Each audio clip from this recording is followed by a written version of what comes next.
Assalamualaikum warahmatullahi wabarakatuh.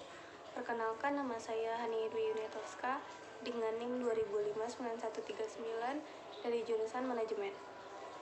Baiklah, pada kesempatan kali ini saya akan menjelaskan mengenai konsep personal selling. Jadi untuk yang pertama yaitu aktivitas personal selling merupakan teknik penjualan yang dilakukan secara tatap muka atau face to face, di mana tenaga penjualan menggunakan keterampilan interpersonalnya untuk membujuk pelanggan untuk membeli produk yang ditawarkan. Jadi menurut Gitu Sudarmo, yang termasuk dalam kategori personal selling adalah direct selling, telepon selling, door-to-door selling, dan mail order. Yang kedua, kepribadian. Untuk mengembangkan kepribadian penjual perlu ditanamkan pengetahuan dasar seperti pengetahuan akan diri sendiri, pengetahuan tentang barang-barang yang dijual, dan pengetahuan tentang larangan-larangan calon-calon pembeli. Pengetahuan kepribadian penjual yang baik selalu berdasarkan pada diri sendiri. Dengan rasa kepercayaan pada diri sendiri yang kuat akan menghasilkan seorang penjual yang sukses. Materi yang ketiga yaitu penampilan. Jadi hal-hal yang harus diperhatikan seperti pakaian yang dipakai, make up untuk wanita, potongan rambut, pemakaian perhiasan, parfum yang tidak berlebihan, tas, dan sepatu.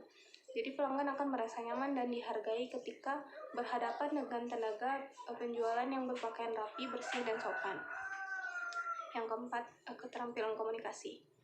Agar dapat menjadi seorang komunikator yang baik, maka wajib menguasai 2 macam teknik berkomunikasi, yaitu keterampilan mendengarkan secara efektif atau skill of effective listening, dan yang kedua keterampilan berbicara secara efektif atau skill of effective speaking.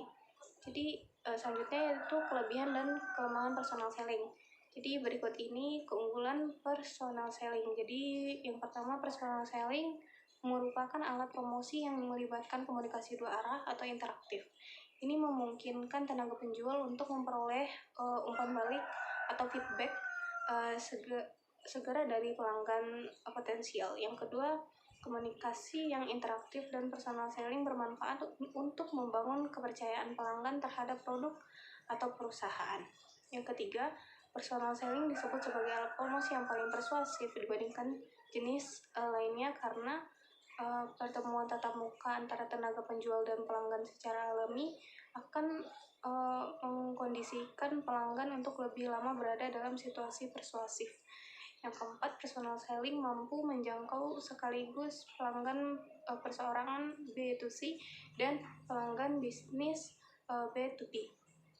Sedangkan kelemahan personal selling adalah sebagai berikut. Yang pertama, personal selling cenderung berbiaya relatif mahal dibandingkan alat promosi lainnya. Jadi alat promosi ini menuntut biaya modal yang tinggi.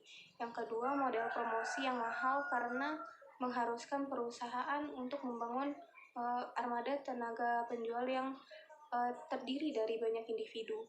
Yang ketiga, pelatihan yang diberikan kepada armada tenaga penjual membutuhkan biaya besar dan waktu yang lama. Seiring dengan perkembangan perusahaan dan perubahan lingkungan pemasaran, maka perusahaan sangat dituntut untuk melatih tenaga penjual agar memiliki pengetahuan dan keterampilan yang baik dan lebih update.